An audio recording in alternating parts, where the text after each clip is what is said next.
বাংলার চলচ্চিত্রের অমর চিত্রনায়িকা সালমান শাহর মৃত্যুর প্রায় ২৯ বছর পর সোমবার ২০শে আগস্ট আদালতের নির্দেশনায় আত্মহত্যা নয় হত্যার মামলা হিসেবে তদন্ত শুরু হয়েছে।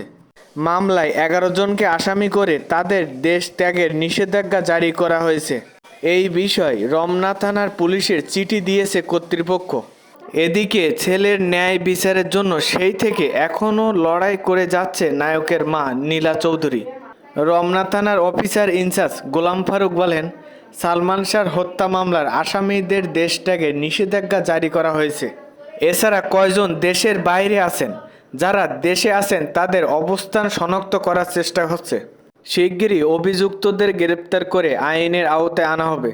১৯৯৭ সালে ১৬৪ ধারায় জবানবন্দিতে রেজভী বলেন, সালমান শাহর মৃত্যুর ছিল ১২ লাখ টাকার এক হত্যা চুক্তি। সেই চুক্তি করেছিল সালমান শাহর শাশুড়ি লতিফা হক। এই হত্যার চুক্তিতে আরও ছিলেন বাংলা সিনেমার খলনায়ক ডন, ডেভিড, ফারুক ও জাভেদ।